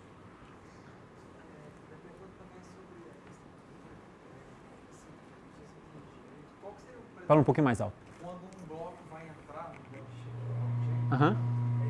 assim, após 6 confirmações, qual que é o momento exato que aquela cadeia de blocos entraram no blockchain? Não tem isso, tá? Não tem momento exato. Na hora que alguém propõe um novo bloco aqui, ele vai sendo disseminado na rede. As pessoas vão aprendendo a respeito dessa sequência aqui. Então, todos os dispositivos vão ter ciência dessa sequência e dessa sequência. Quando exatamente que eles receberam essa sequência aqui, lembra lá do problema do consenso distribuído, que tem latência, pode ter falha na rede. Então, a gente não sabe quanto que eles vão receber. Mas, assim, imagina que depois de 1 minuto, né, a rede entrega o dado para ele. Aí ele vai ter esse daqui. Quando se ele for sorteado para gerar um bloco, ele vai, se ele for honesto, né, vai escolher estender aquele bloco ali. Então, por exemplo, você, sei lá, você poder quebrar isso, fazer um gasto duplo, o cara que está atacando, ele deveria ter uma quantidade de nós suficientes para ultrapassar a quantidade de nós. Isso, exato. Ele vai ter de ficar propondo um monte de bloco malicioso aqui nessa cadeia de baixo, para ganhar dos nós honestos, certo? A gente vai ver exatamente qual que é essa condição aí mais pro final. Ok? Perguntar exatamente a questão do sorteio. Ele só consegue fazer isso se ele necessariamente for sorteado 2 vezes consecutivas. Não, esse bloco aqui foi proposto, ó, esse aqui de cima foi proposto por um nó legítimo. No caso da Alice tentando fazer o double spend, né, gasto duplo, esse aqui pode ser um nó legítimo e esse daqui só é que vai ser o malicioso. Então, com um só ela conseguiria fazer, volta lá, esse cenário aqui, ó, aqui você precisa de só um nó malicioso. Esse bloco foi proposto por um nó legítimo e esse daqui foi o proposto pela Alice maliciosamente. Mas Então se só ela precisa não de um. tivesse feito uma transação no bloco anterior, ela não ia conseguir fazer aquilo. Certo, isso. Ela tem que mandar a transação antes, ela manda a transação aparentemente legítima antes e ela cria um bloco com a transação fraudulenta fazendo gasto duplo depois, Mas maliciosamente. só vai ter efeito se for logo depois. Isso, só vai ter efeito se for logo depois. Caso contrário, essa confirmação aqui já vai estar no blockchain e todo mundo vai verificar que aquela transação é inválida porque aquela moeda já foi gasta. Ok? Beleza. Então, no Bitcoin, o consenso ele é ao longo do tempo, ok? Você tem de esperar o blockchain crescer para ter uma certa garantia que a transação na qual você está interessado entrou realmente no blockchain. Joia? Ok. Então, só para a gente fechar aqui, tá?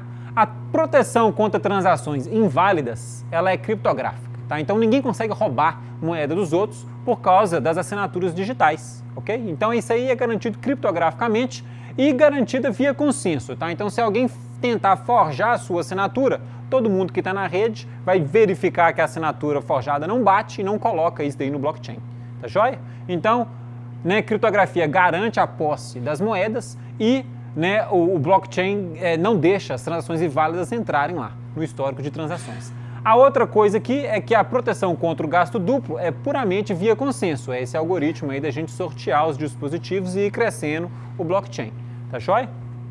E a gente nunca tem 100% de certeza que uma transação está no blockchain. É tudo probabilístico, ok? Então você espera as confirmações, depois de ver várias confirmações, aí você começa a pensar assim, bom, é a chance de alguém chegar embaixo aqui agora, né, com vários blocos para ganhar do meu aqui, é muito mais difícil. E aí você se convence que a sua transação, né, a transação na qual você está interessada, entrou no blockchain. Do jeito que você está falando aí, se uma pessoa perde a chave privada, ele já era. Então, Já era. Se perdeu a chave privada, Bitcoin brincou. Bitcoin foi para o espaço. Ninguém mais consegue usar aquele Bitcoin.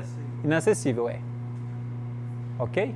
Então o Bitcoin tem esse problema, tá? À medida que as chaves privadas forem sendo perdidas, vai ter cada vez menos Bitcoin em circulação. Oi. Você falou que quando, por exemplo, a Alice tentou o gasto duplo, ela podia ignorar o blockchain anterior e começar continuar o blockchain a partir do que ela propôs, né? Certo. Aí se cair o próximo sorteio cair em mim, eu posso ver o blockchain que ela ignorou ou eu só vou ver a partir do que ela propôs? Não, você vê todos, tá? Então vamos supor que a gente está nesse cenário aqui e você é um nó da rede, tá? Então, exceto situações no qual teve falha da rede e aí algum problema de comunicação, vamos excluir isso daqui só para facilitar, tá? Então você vai ter essa visão aqui, beleza? Você vai ter esse e você vai ter de escolher um, ok? O fato é que você pode ter recebido esse daqui antes do de cima, ok? Então mesmo se você tentar estender o mais antigo, ainda pode ocorrer desse daqui ganhar, certo? Você pode propor um desse primeiro bloco? Pode, né? Mas aí ninguém vai dar bola porque esse daqui já tem 1 milhão de blocos lá. Não sei quantos blocos tem atualmente não, mas é uma quantidade gigante. Você pode ter até Isso, você pode propor o bloco número 2, né? Só que aí ninguém vai considerá-lo como sendo blockchain porque esse daqui é muito mais longo. Então, assim, o blockchain válido é o mais longo, né? Essa é a regra básica, certo? Esse é um bloco com várias transações envolvendo cada desse histórico, caso uma busca por transações anteriores que validam aquelas transações. Fala um pouco mais alto, por favor, velho. Eu recebi um bloco com várias transações Aham. e eu vou percorrer esse histórico até eu validar todas essas transações que estão nesse bloco para me dizer esse bloco é válido. Isso, quem está validando o bloco, ele vai olhar para todas essas transações aqui, ó, e vai verificar que todas elas são válidas. Existe alguma técnica para simplificar o histórico? Você falou que Tem. Eu não entrei nesse mérito, tá certo? Então, para validar uma certa transação no Bitcoin, aí tem algoritmos que permitem você fazer a validação de forma mais barata, tá certo? Então, eu consigo rodar um cliente do Bitcoin, né, para fazer pagamentos usando Bitcoin no meu telefone. E o meu telefone não tem aquele 120 GB que eu falei do blockchain completo. Então, tem várias otimizações, mas nós não vou falar disso não, mas tem, tá? Então, tem vários truquezinhos a mais que a gente não está vendo aqui.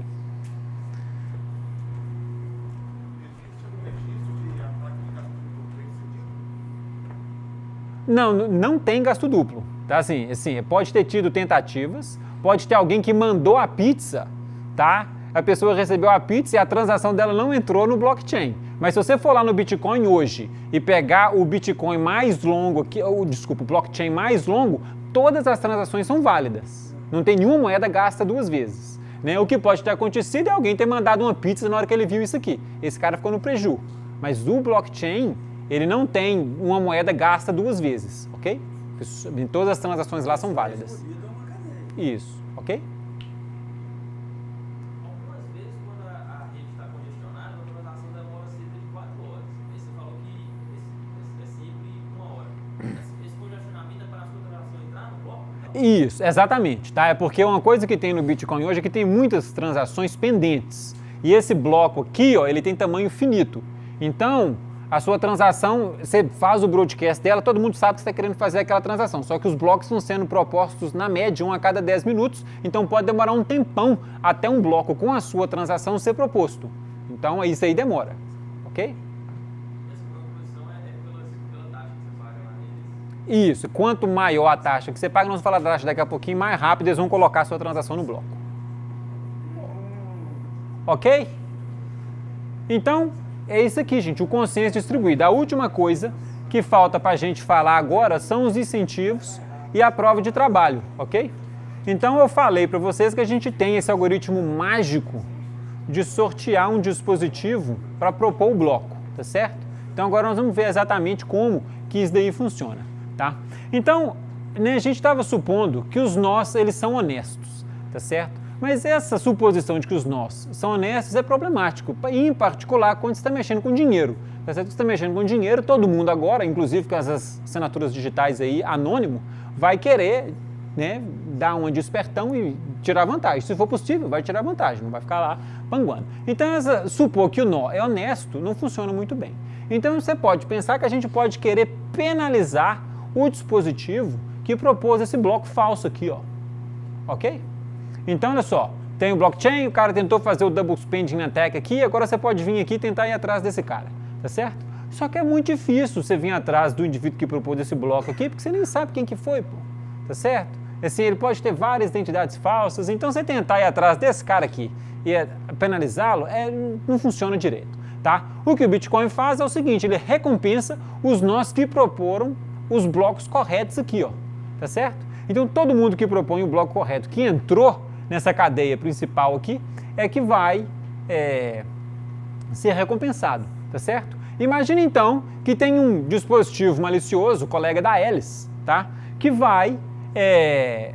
foi sorteado para propor um bloco agora. Ele é colega da Alice. Esse cara, colega da Alice que foi sorteado para propor um bloco, tem duas opções. Ou ele estende aquele blockchain lá em cima, tá certo? E aí vai ter uma chance aí significativa do bloco dele entrar na cadeia, ok? Maior, né? Dele ficar no blockchain definitivo. E aí ele vai ser recompensado por isso, ok? Ou ele pode tentar ajudar a Alice no ataque dela aqui, do double spend. Joia? Formação de quadrilha. Isso. Se ele tentar fazer formação de quadrilha, ele vai estender o bloco da Alice. Só que agora, gente, ele está diminuindo, voluntariamente, diminuindo a chance do bloco dele aqui, ó, entrar no blockchain, ok? Ok? Porque se outro nó honesto for sorteado depois, ele vai estender o maior lá, ó. E aí esses blocos aqui embaixo vão ficar órfãos e vão sobrar, ok? Não vão entrar no blockchain definitivo. E aí, não entrou no blockchain definitivo, não é recompensado, beleza? Então tem sempre esse incentivo, tá? Assim, de estender a cadeia mais longa, de funcionar corretamente. Essa parte da recompensa é a mineração? Isso mesmo, nós vamos chegar lá. Então, olha só, no Bitcoin a gente tem dois incentivos, tá? Tem a recompensa do bloco, todo mundo que propõe um bloco, ele tem a oportunidade, tá? E todo mundo usa, claro, de criar uma transação especial de criação de moedas, ok? Então é assim que cria moeda no Bitcoin. Todo mundo que propõe o bloco foi sorteado, tá certo? Ele põe uma transação lá do tipo 25 moedas Bitcoin para mim, ok? É assim que faz, tá? Então é assim que cria moeda no Bitcoin. E a outra coisa, o outro incentivo que tem são as taxas de transação. Então quando você faz uma transação, a Alice paga para o Bob, ela pode do tipo, olha, eu vou consumir a minha moeda de valor 1, vou pagar 80 para o Bob. Sobrou 20. Esse 20 aí, o que o cara que propõe um bloco faz? Pega para ele, ok? É assim que funciona. Então você pode fazer uma transação, né, com um valor de saída menor do que o valor de entrada e a diferença fica com a pessoa que propõe um bloco. Então você tem esses dois mecanismos aqui de incentivo, ok? Aí você pode pensar assim, mas se eu propor esse bloco aqui, não tem problema, eu coloco a minha transação aqui dentro e pego, né, as taxas também de transação, não tem problema. Então, criei as minhas moedas aqui e peguei as transações desse bloco aqui que eu propus. Tudo bem, você pode fazer isso. Só que se o seu bloco não entrar na cadeia definitiva, você nunca vai conseguir gastar essas transações que você criou aqui, tá certo? Porque isso aqui não vai entrar no blockchain, vai ficar órfão, sabe? Perdeu, ok?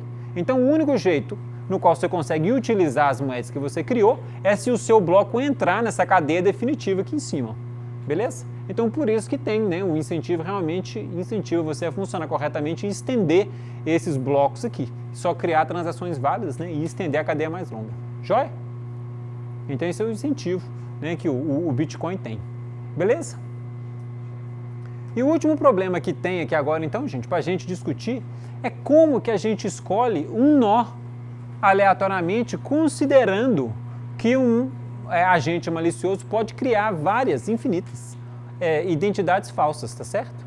Então, como que você escolhe um dispositivo aleatório, dado, né, essas identidades falsas aí? Então, a gente faz assim, tá? A gente sorteia, né, o dispositivo, né, a gente aproxima essa seleção aleatória aqui, fazendo como se fosse um sorteio, né, selecionando proporcionalmente a um recurso aqui que ninguém consegue monopolizar, tá certo? Então esse recurso aqui é capacidade de processamento, tá certo? CPU, para você ficar calculando esse SHA-256, a função de hash do Bitcoin, tá certo? Então você vai ficar calculando esse SHA aqui, tá? Vai usar o recurso, né, que é a capacidade de processamento, para calcular SHA-256. E aí a suposição é que ninguém consegue monopolizar a capacidade de processamento, ok? Que ninguém é dono de toda a capacidade de processamento do mundo, tá joia? Então todo mundo é dono de alguma capacidade de processamento, depende se você tem i5, se você tem i7, tá joia? E aí você vai ser escolhido para propor bloco proporcional à quantidade de recursos de processamento aqui que você tem, ok? É assim que nós vamos fazer no Bitcoin. E como é que faz isso? Assim, ó. Então, gente, para você propor um bloco, a única coisa que você tem que fazer o bloco, né? Ele tem um monte de coisa lá dentro. Ele tem as transações, tá joia? Ele tem o ponteiro para o bloco anterior, tá joia? E ele tem um X aqui, ó, que você pode escolher. Estou simplificando, tá? Mas é assim mesmo. Tem as transações, o ponteiro para o bloco anterior e um X que você pode escolher, tá joia? E aí o que você tem que fazer, gente, é aquilo que eu falei lá no começo. Você tem que achar um X de forma que esse hash aqui, ó, é um valor muito pequeno. Quer dizer, o valor desse hash aqui tem que estar nessa região alvo do SHA-256, ok? É isso que você tem que fazer. E aí, a gente discutiu lá no começo que o melhor jeito, o único jeito, tá, de você fazer isso é simplesmente tentar a maior quantidade possível de X que você conseguir, ok? Então, quando você está minerando o Bitcoin, o que você está fazendo? Você pega um montão de transações pendentes, essas TX aqui, junta com o bloco anterior, o ponteiro para o bloco anterior que você decidiu estender, ok? Então, você escolhe lá a cadeia mais longa, pega o bloco, pega as transações pendentes e agora gera um X aqui, calcula o SHA, a função. Se deu um valor dentro desse azul aqui, bingo, ganhou. Manda o bloco, entrou na cadeia, né? Desculpa assim, isso, uma das transações aqui você já criou com aquele cria moedas, passando 15 para você, né? Então você pega um montão de transações pendentes, põe a sua de criar moedas para você, bloco anterior, gera o X, se deu dentro desse azul aqui, ganhou na loteria, manda o Bitcoin, tá? Hoje em dia é 12,5 Bitcoins, multiplica por 11 mil dólares, né? Tá rico, tá? 300 mil, é muito dinheiro, tá? Então, ganhou na loteria aqui, maravilha, tá joia? Então é isso que os mineradores ficam fazendo, gente. Pega as transações pendentes, bloco anterior, gera X, calcula. É óbvio, gente, que esse azul aqui, ó, tá? Se a gente fosse desenhar relativamente, né, assim, real com o que tem hoje, não ia ter azul no slide, ia ser tudo vermelho, você não conseguir nem ver, tá certo? Porque aquela região ali é muito pequena. Mas é isso que ele fica fazendo. E aí, na hora que você acha o X, você propõe um bloco, ok? Como não tem estratégia para geração de X, o que todo mundo fica fazendo? Tentando X, né, um depois do outro. Quem consegue calcular a X e a função de hash aqui mais rápido, tem mais chance de ser sorteado, ok? Então pronto, o mecanismo de sorteio é isso daí, fica todo mundo calculando esse SHA-256 para achar um valor de X que cai aqui dentro, ó. Beleza? Esse é o processo de mineração. Você pode rodar nesse computador aqui, se você quiser, não tem problema não, tá certo? Quem define o alvo? O alvo quem define é o sistema, tá certo? Então, vou falar mais para frente, mas eu falei com vocês que no Bitcoin tem que ter o bloco ele é gerado, na média, um bloco a cada 10 minutos, ok? Então, se tem muita gente tentando fazer essa conta aqui, ó, ganhar nessa loteria, se tem um monte de gente tentando, vai ter mais gente achando bloco, ok? E aí vai ficando cada vez mais difícil, esse alvo aqui vai diminuindo de tamanho em função da quantidade de mineradores, do tanto de gente que está tentando, ok? Em particular, quer dizer, essa conta, né, hoje, tem um número lá que chama dificuldade, tá certo? A dificuldade para você minerar um bloco hoje é 1 trilhão e 500 bilhões. Isso significa o seguinte, nesse computador aqui, se fosse com dificuldade 1, meu computador demora, eu rodei 15 minutos para achar um bloco, na dificuldade 1. Como a dificuldade é 1 trilhão e 500 bilhões, você multiplica 1 trilhão e 500 bilhões por 15 minutos, deve ver aí, na média, o tanto de tempo que o meu computador demora para achar um bloco. Ok? Do tipo, vai acabar o universo antes e não achou o bloco ainda, tá? Então, o único pessoal que tenta minerar hoje, gente, são os mineradores, tá? E eles não usam processador Intel não, porque com o processador Intel você gasta mais energia do que o valor do Bitcoin, então não vale a pena não, tá? Você vai quebrar. Eles usam um hardware específico, tá? É um negócio que só faz SHA-256. Isso, só minera. Inclusive o pessoal dos países frios agora compra a caixa e põe o boiler, entendeu? Para esquentar a água, aí economiza energia elétrica. Que fica lá calculando e aí, se em vez de você ficar com um boiler, você fica, né, minerando o Bitcoin, tá certo? É muito difícil, esse número aqui é gigante, tá certo? O pessoal que faz esses hashes aqui, eles usam os hardware assim, entendeu? Não compara com isso daqui para calcular hash não. Então essa é, né, a primeira propriedade, tá?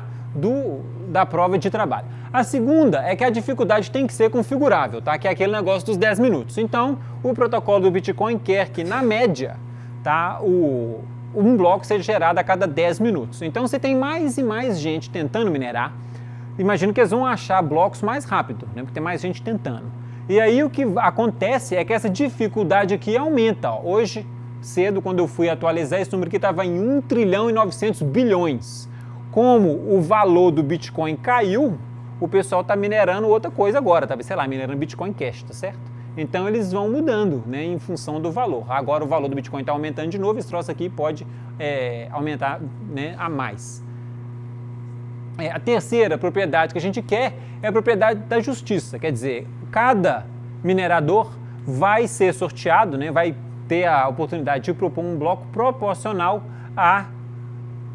o poder computacional que ele tem, tá certo? A capacidade que ele tem de calcular esse hash aí, tá? Então isso daí é dado, né, pela propriedade da função que a gente teve lá no começo, tá certo? Então quanto mais x e hash você conseguir calcular, maior a sua chance de ser sorteado.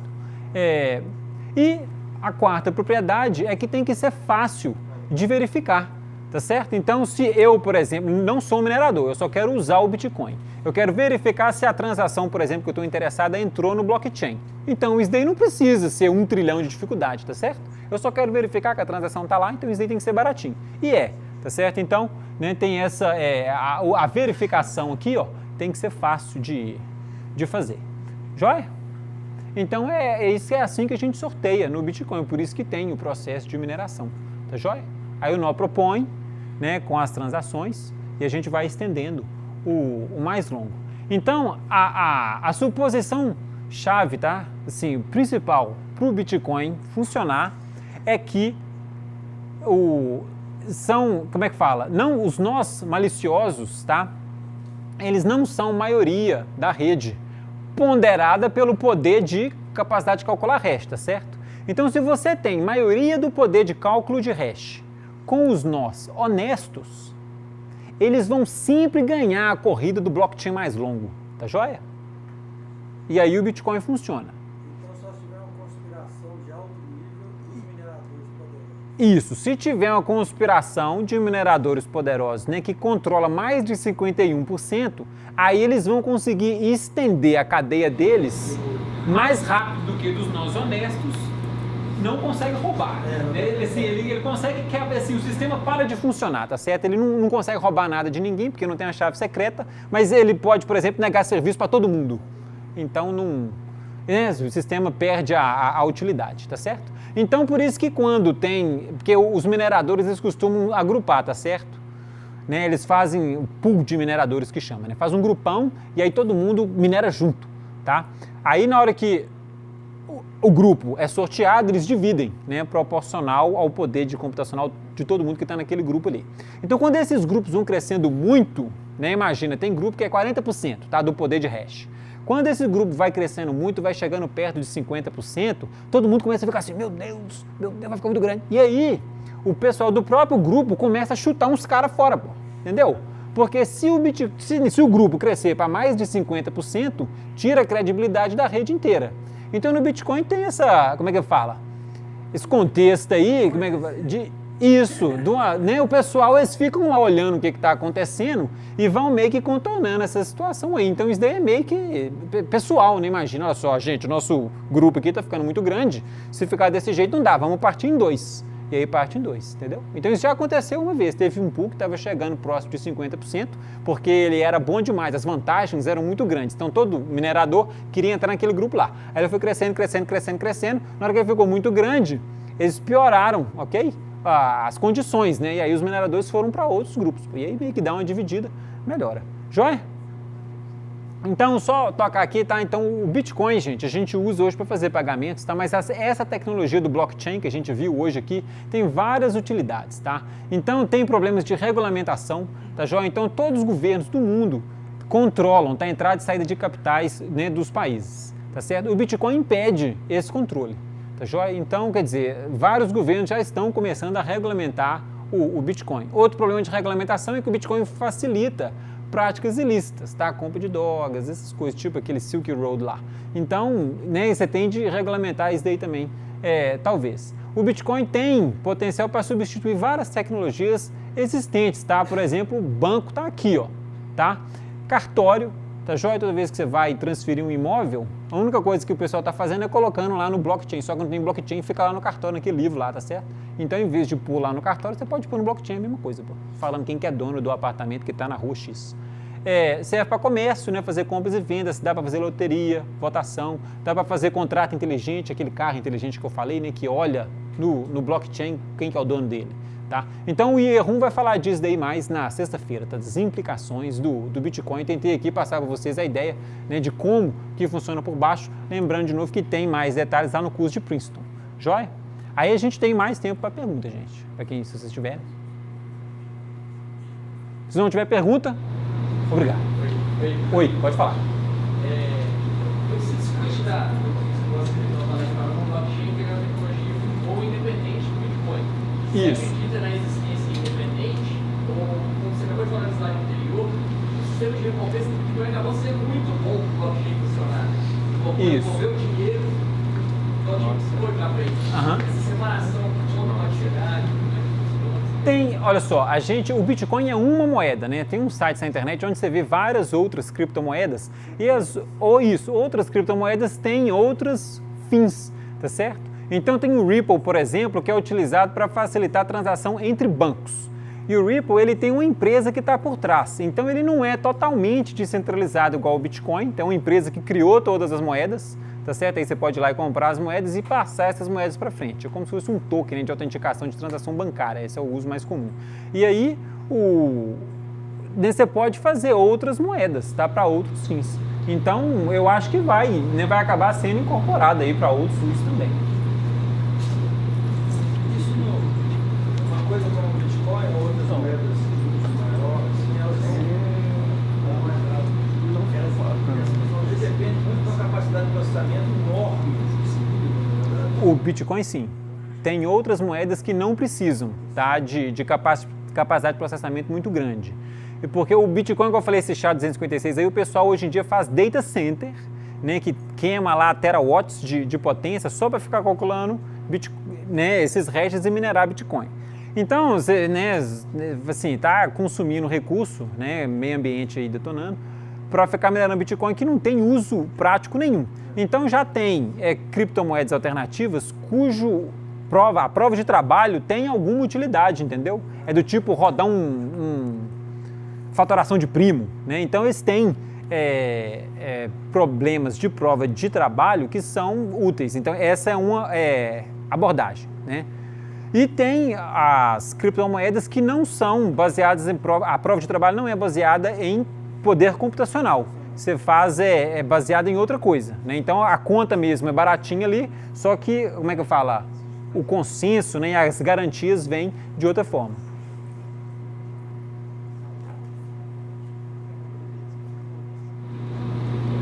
Uma dúvida, você acha que a Bitcoin vai continuar sendo a moeda principal ou pode vir uma outra moeda?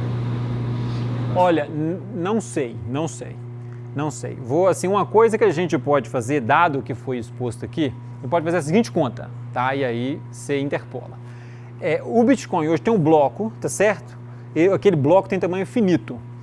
Aí tem o número de transações que cabem dentro de um bloco. Se todas as transações forem do tamanho mínimo, transação do tamanho mínimo, né? Que você tem que colocar as informações lá das assinaturas.